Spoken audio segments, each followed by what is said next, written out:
नमस्कार प्यारे विद्यार्थियों, प्रतिज्ञा परिवार में स्वागत है। और लगातार आप सभी पूछ रहे हैं सर, पार्ट ए की तैयारी तो हमारी ठीक चल रही है, पार्ट बी के बारे में कुछ इस तरह का बताओ जिससे हमारी चीज़ें और बेहतर हो जाए। मैं आपको बता दूं, कृषि और पशुपालन का यदि कोई विख्यात नाम है तो एक नाम है प्रतिज्ञा परिवार। और प्रतिज्ञा परिवार हजारों बच्चों का मार्गदर्शन पहले से कर रहा है।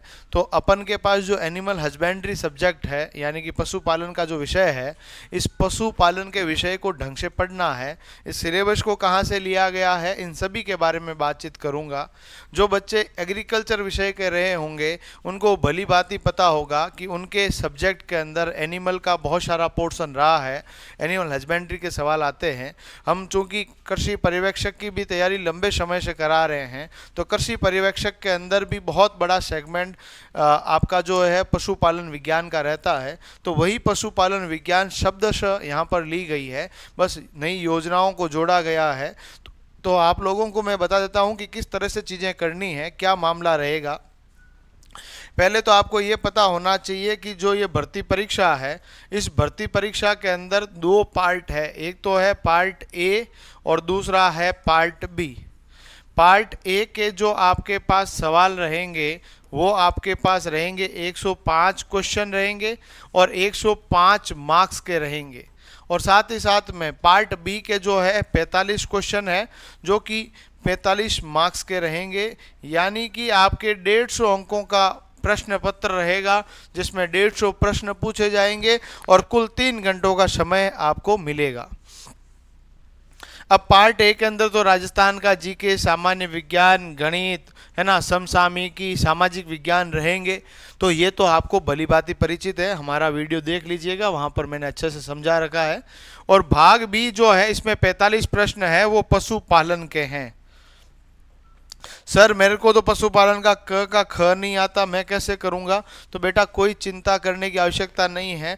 आपकी चिंता को दूर करके आपकी चेहरे की मुस्कुराहट का काम प्रतिज्ञा परिवार करता था और करता है। और आप लोगों को ये मैं बता देता हूँ, पशुपालन की शानदार तैयारी, हम लोग इसको पूरा यूनिट वाइज आपको पढ़ाएंगे। इसके निःशुल्क नोट्स चाहिए तो हमारा एप्लीकेशन डाउनलोड कर लेना, वहाँ पर मिल जाएंगे। सर पशुपालन के नोट्स के प्राप्त करने के लिए फीस कितना है, तो फीस इसकी है 0 रुपया। कितना फीस है बच्चा, 0 रुपया, देर इज नो चार्ज। विद्यार्थी हित सर्वोपरि है और विद्यार्थी हितों के लिए 45 क्वेश्चन की जो पूरी क्लासेस है वो अपन यूट्यूब पे भी कंडक्ट करेंगे। शानदार तरीके से आपको पढ़ाया जाएगा, पूरी चीज़ें आपको एकदम क्रिस्टल क्लियर कर देंगे। आप भले आर्ट्स के विषय रहे हैं, मैथमेटिक्स के रहे हैं, बायो के रहे हैं, कॉमर्स के रहे हैं या एग्रीकल्चर के रहे हैं, आपको कोई चिंता करने की आवश्यकता नहीं है। यदि आपको पशुपालन बिल्कुल भी नहीं आता है तो भी हम आपको पढ़ा देंगे, टेंशन नहीं लेनी है। देखो वैसे तो आप में से ज़्यादातर लोग ग्रामीण परिवेश के हैं, ग्रामीण पृष्ठभूमि के हैं, तो अपन लोगों का जीवन शुरुआती दौर है ना वो हमेशा गायों भैंसों के आसपास ही बीता है, तो बहुत ज़्यादा टफ सब्जेक्ट नहीं है। अभी मैं आपको बताऊंगा तो आधी चीज़ें आपको लगेगा यार ये तो बहुत शानदार चीज़ है, मज़ा आएगा पढ़ने में। बिल्कुल आपको बहुत मज़ा आएगा और इतने मज़ेदार तरीके से हम आपको पढ़ाएंगे, तो टेंशन नहीं लेनी है आप लोगों को।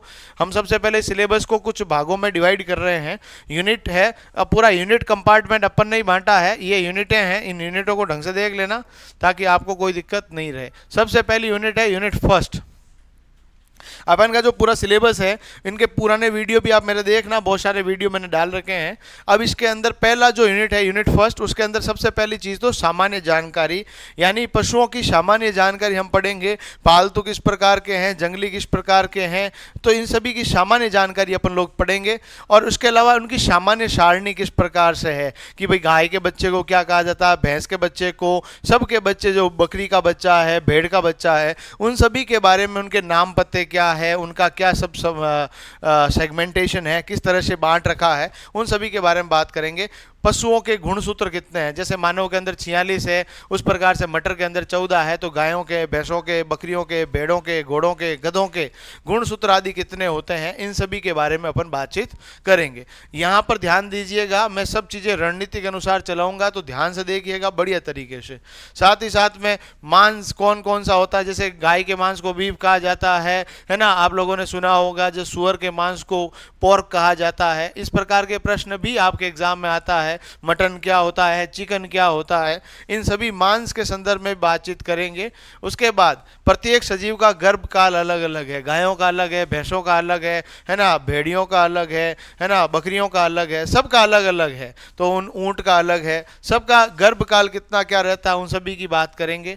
साथ ही साथ में सभी जो हमारे एनिमल्स है, उन एनिमलों के साइंटिफिक नेम क्या है, वैज्ञानिक नाम क्या है, उनको पूरा सारणीबद्ध तरीके से बहुत शानदार पूरा शॉर्ट ट्रिक से पढ़ाएंगे, आपको शॉर्ट ट्रिक बताएंगे, है ना। तो ये चीज़ें आपको पूरे राजस्थान में कहीं नहीं मिलेगी हमारे अलावा, तो शॉर्ट ट्रिक के साथ बताएंगे। पूरी शब्दावली आपको पढ़ाएंगे, टर्मिनोलॉजी क्या होती है ना, क्रेस्टेशन क्या होता है, ये सब चीज़ें जो है टर्मिनोलॉजी पशु विज्ञान में काम आती है, इन टर्मिनोलॉजी के बारे में बातचीत करेंगे यूनिट नंबर 1 के अंदर। तो ये यूनिट नंबर 1 की क्लास कब शुरू होगी? कल से शुरू हो जाएगी। आप निश्चिंत रहें, बढ़िया तरीके से प्रिपेयर होना है अपने को। चलिए सर, यूनिट नंबर 2 के अंदर क्या आएगा? यूनिट नंबर 2 के अंदर सबसे पहली चीज अपन पढ़ेंगे कृत्रिम गर्भाधान। यदि हम लोग बात करें, आजकल आपको पता तो जानवरों के अंदर भी कृत्रिम गर्भाधान हो रहे हैं। कृत्रिम गर्भाधान की क्या क्या विधियां हैं, किस प्रकार से चीजें की जाती है, इन सभी की बात करेंगे। दूसरा, बंदियाकरण, यानी कि वहां पर जो है नसबंदी की जाती है, बंदियाकरण किस प्रकार से किया जाता है, सभी सजीवों का अलग अलग प्रकार का है, उन सभी की बात करेंगे। जानवरों की उम्र की गणना किस प्रकार से होती है, उसका निर्धारण किस प्रकार से होता है, कि कोई जानवर आपने देखा है तो उसकी उम्र निर्धारण किस प्रकार से होता है, उनमें से कुछ तरीके जैसे दांतों की संख्या देखकर, उसका शारीरिक बनावट देखकर, इस प्रकार से अपन लोग जानवरों की उम्र का निर्धारण के भी बारे में जो थियोरी है और किस प्रकार के प्रतियोगी परीक्षाओं में प्रश्न आ सकते हैं। सर, इसमें हम लोग जो है वो प्रीवियस ईयर पेपर भी सॉल्व कराएंगे। सर कैसी बातें करते हो, पशु परिचर का एग्जाम तो पहली बार हो रहा है और आप बोल रहे हो प्रीवियस ईयर पेपर कराएंगे, कहाँ से लाओगे? दया, कुछ तो गड़बड़ है। बेटा गड़बड़ कुछ नहीं है। पशु जो है परिचर की वैकेंसी तो पहली बार आ रही है, पशुधन सहायक की वैकेंसी आ रखी है ना, उसके अंदर भी तो बेसिक प्रश्न आते हैं। इसके अलावा आपको पता हो तो मैं एक बात और बता देता हूँ, राजस्थान के अंदर कृषि पर्यवेक्षक की वैकेंसी आती है। कृषि पर्यवेक्षक के अंदर भी पशुपालन विज्ञान के 20 प्रश्न आते हैं। तो इतने प्रीवियस ईयर के पेपर्स के अंदर किस किस प्रकार के प्रश्न आए हैं कृषि पर्यवेक्षक के, उन सभी के हम लोग आपको कराएंगे। और इसकी टेस्ट सीरीज भी हमारे एप्लीकेशन पे अवेलेबल है, टेस्ट सीरीज भी अवेलेबल है। इनके 500-700 प्रश्न हम लोग यहाँ यूट्यूब पे भी सॉल्व कराएंगे। तो आप लोगों को ये लगातार देखते रहना है कि किस तरह से चीज़ें चलेगी। मतलब पशु परिचर का आप भले गूगल पे सर्च करके देख लेना, यदि हिंदुस्तान का सबसे बढ़िया संस्थान है तो प्रतिज्ञा परिवार है, निश्चिंत रहिए आप। क्वालिटी के अंदर कोई कॉम्प्रोमाइजेशन नहीं है हमारा। तो यूनिट 3 की बात करें तो सबसे पहले है पशुओं का आहार। यदि आप लोगों को पता है आहार बढ़िया है, यदि उसको न्यूट्रिएंट बढ़िया दिए गए तो दूध दोहन के अंदर, उसके शारीरिक विकास और वृद्धि के अंदर किसी भी प्रकार की तकलीफें वहां पर देखने को आपको नहीं मिलेगी। तो सबसे पहली बात है आहार किस प्रकार से होना चाहिए। सींग रोधन, तो सींगों की जो है उनकी रोधन की विधियां अपन लोग यहाँ पर डिस्कस करेंगे, किन किन तरीके से कर सकते हैं। श्वसन की दर क्या रहती है प्रत्येक सजीव की, जैसे गाय हो गया, भैंस हो गया, बकरियां हो गई, इन सभी की जो श्वसन की दर है, उनकी नाड़ी की दर है कितनी होती है, किस प्रकार से होती है, इन सभी की बातचीत करेंगे।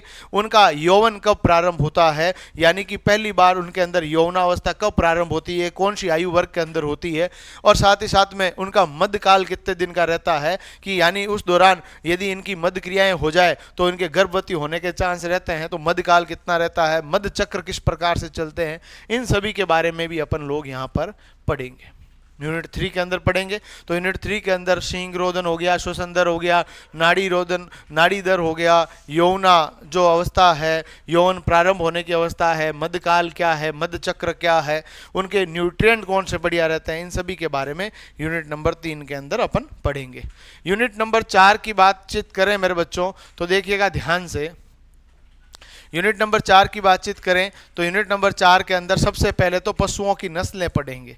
देखिएगा, आप सब लोगों को पता होगा, जैसे कई बार आप लोग पढ़ते हो कि हिंदुस्तान की मेरिनो किसे कहा जाता है ना, कामधेनु कौन है, राठी गाय, राठी किसकी नस्ल है, जैसे गाय मैंने बोल दिया है, थार पारकर क्या है, भैंसों की अलग अलग नस्लें हैं, हरियाणा का गौरव किसको कहा गया है, ये सभी प्रश्न जो है गायों और भैंसों का, बकरियों का, भेड़ों का, ये जो नस्लें कौन कौन सी है, उन सभी के बारे में अपन पढ़ेंगे। विदेशी नस्लें कौन सी है, देशी कौन सी है, संकर नस्लें कौन सी है, जैसे विदेशी और देशी का आपस में क्रॉसिंग कराकर संकर नस्लें भी तैयार की गई है, इन सभी के बारे में पढ़ेंगे। सिलेबस में दे रखा है गाय, भैंस, भेड़ और बकरी का, घोड़े गधों का नहीं दे रखा, वो नहीं पढ़ेंगे।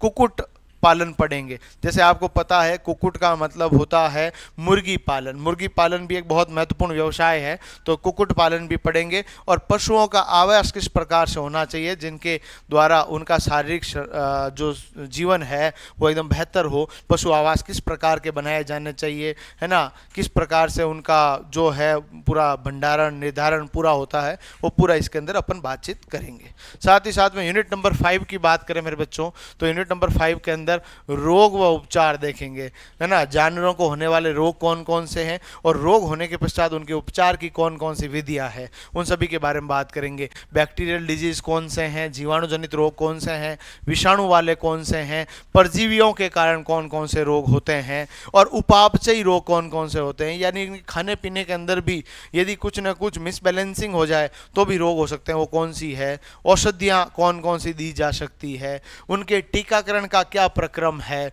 टीकाकरण कौन कौन से रोगों के लिए किए जाने चाहिए, इन सभी के बारे में अपन लोग यूनिट नंबर 5 के अंदर पढ़ेंगे। ठीक है, चलिए यूनिट नंबर 6 को पढ़ने से पहले श्योर सिलेक्शन बैच हमारा शुरू होने वाला है। श्योर सिलेक्शन बैच जो है वो 9 तारीख से इसका आगाज हो चुका है।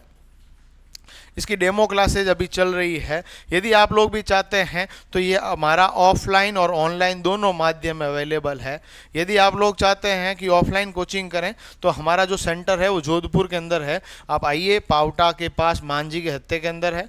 आप आइए, ये कॉन्टैक्ट नंबर दिए हुए हैं, आपकी सिलेक्शन वाली तैयारी हो जाएगी बेटा। यहाँ क्वालिटी के अंदर कोई कॉम्प्रोमाइजेशन नहीं है। प्रिंटेड नोट्स मिलेंगे, क्लास नोट्स मिलेंगे, शानदार फैकल्टी मेंटोर्स आपको मिलेंगे, जिससे आपकी सिलेक्शन की राह आसान हो जाएगी। साथ ही साथ में यदि आप ऑनलाइन कोर्स लेना चाहते हैं तो हमारा एप्लीकेशन प्रतिज्ञा परिवार, प्रतिज्ञा क्लासेस जोधपुर के नाम से है, वो डाउनलोड कीजिए और वहाँ पर 799 रुपये के अंदर पूरा आपको लाइव फ्रॉम क्लासरूम बैच मिलेगा। साथ में आपको PDF मिलेगा, साथ में आपको नोट्स मिलेगा, टेस्ट सीरीज मिलेगी, ये सभी इसके अंदर रहेगी। वैधता एग्जाम तक रहेगा, एग्जाम तक ये कोर्स रहेगा। एक वीडियो को आप 50 बार भी देख सकते हैं, कोई उसके अंदर मनाही नहीं है। चलिए यूनिट नंबर 6 की बात करें मेरे बच्चों, तो यूनिट नंबर 6 के अंदर बातचीत की जाए तो सबसे पहला है दूध व दुग्ध उत्पाद डेयरी गतिविधियां। और इसके अंदर देखिएगा बहुत बड़ा चैप्टर है ये। तो सबसे पहला दूध के अंदर क्या क्या चीज़ें होती है, दूध का पीलापन कैरोटीन के कारण है, दूध में लैक्टोज शर्करा है, ये सभी हम चीज़ें पढ़ेंगे यहाँ पर। मैं अभी इसको ज़्यादा लंबा नहीं खींचना चाहता, मैं जस्ट आपका इंट्रोडक्शन चाहता हूँ कि दूध और दूध उत्पाद और डेयरी गतिविधियाँ, जैसे अपन लोग भी गायों भैंसों को रख रहे हैं, दुग्ध उत्पादन के लिए रख रहे हैं, उनसे हमें घी मिले, है ना, ये सब चीज़ें हम प्राप्त करना चाहते हैं, तो इन सभी चीज़ों को हम पढ़ेंगे। दुग्ध दोहने की विधियाँ कौन कौन सी, अलग अलग प्रकार की विधियाँ होती है दुग्ध को दोहन करने के लिए, तो वो हम पढ़ेंगे। दुग्ध संसाधन कौन कौन से हैं वो पढ़ेंगे। और साथ में दूध की गुणवत्ता व परीक्षण, जैसे आप लोगों ने सुना भी होगा कि, है ना, दूध के अंदर गुणवत्ता की मापन करने के लिए हम लोग कौन सा मीटर इस्तेमाल करते हैं, लैक्टोमीटर, आपने नाम सुना होगा। ये सब हम यहाँ पर पढ़ेंगे। तो चीज़ें यहाँ पर बहुत बेहतर होने वाली है। और यहाँ पर आपको एक ही चीज़ की ज़रूरत है और वो मिलेगी आपको यहाँ पर क्वालिटी। क्वालिटी के अंदर कोई कॉम्प्रोमाइजेशन आपको देखने को नहीं मिलेगा। आपको परीक्षा के अंदर 45 के 45 सवाल सही होंगे और बाहर आते ही सबसे पहले आपको प्रतिज्ञा क्लासेस का नाम याद आएगा और सरकारी नौकरी आपके पास होगी, तो ये आपके पास रहेगा। चलिए अगला जो चैप्टर है यूनिट नंबर 7 की बात करूं मेरे बच्चों, तो यूनिट नंबर 7 के अंदर क्या क्या चीज़ें रहने वाली है। तो यूनिट नंबर 7 के अंदर सबसे पहला चैप्टर तो है जो है आपका पशु गणना। जैसे हर 5 वर्ष बाद में पशु गणना होती है, पशु गणना के नए आंकड़े क्या है ना, कौन करवाता है, इन सभी के बारे में अपन बातचीत करेंगे। गायों भैंसों बकरियों की नस्लों के अंदर हमारा कौन सा स्थान है ना, ये सब बातें हम लोग यहाँ पर करेंगे।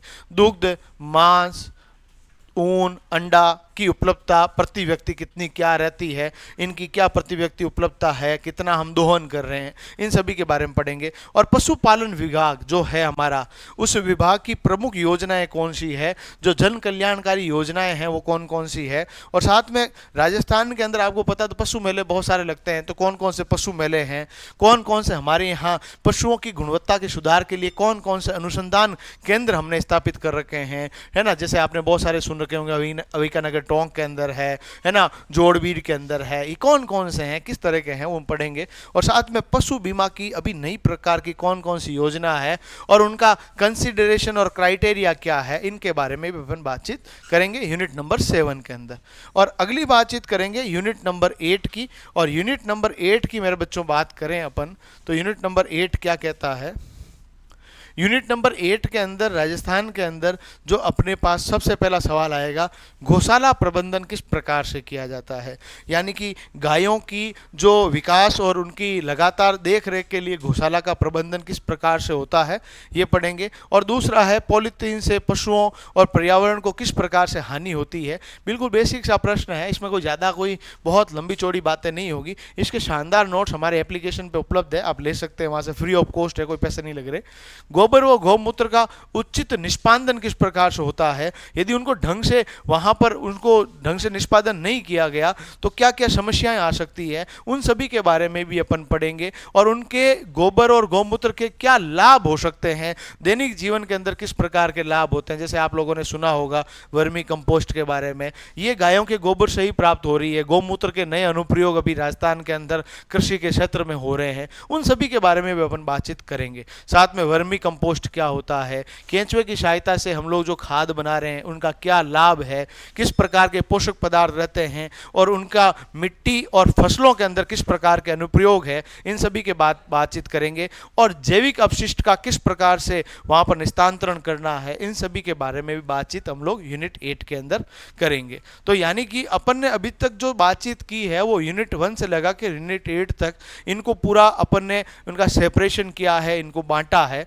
और इनकी जो रोज की लाइव क्लास है, हमारे सब्जेक्ट एक्सपर्ट्स आपके लिए लगातार गाइडेंस के लिए रहेंगे। हमारी जो है थियोरी क्लास भी रहेगी और साथ ही साथ में उसी चैप्टर के एमसीक्यू क्लास रहेगी। बहुत शानदार डायग्राम के साथ आपको पढ़ाएंगे। हिंदुस्तान के अंदर यदि बात की जाए पशु परिचर की, तो राजस्थान की ये बहुत बड़ी वैकेंसी है। इस वैकेंसी के अंदर ऐसे बच्चे हैं जिनका बेसिक कमजोर है, उनको पशुपालन की सामान्य जानकारियाँ नहीं है, तो उनको तैयार करने का जिम्मेदारी हमारी है। बस आप थोड़ा सा इसको ढंग से देखेंगे तो एकदम आपका बहुत शानदार इसमें हो जाएगा।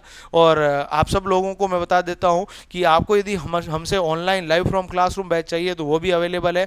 ऑफलाइन कोचिंग करना चाहते हैं जोधपुर सेंटर आ सकते हैं। और साथ ही साथ में यदि आपको निःशुल्क नोट्स चाहिए तो हमारा एप्लीकेशन डाउनलोड कीजिए और किसी भी प्रकार की समस्या हो तो हमसे कॉन्टैक्ट कीजिए। धन्यवाद।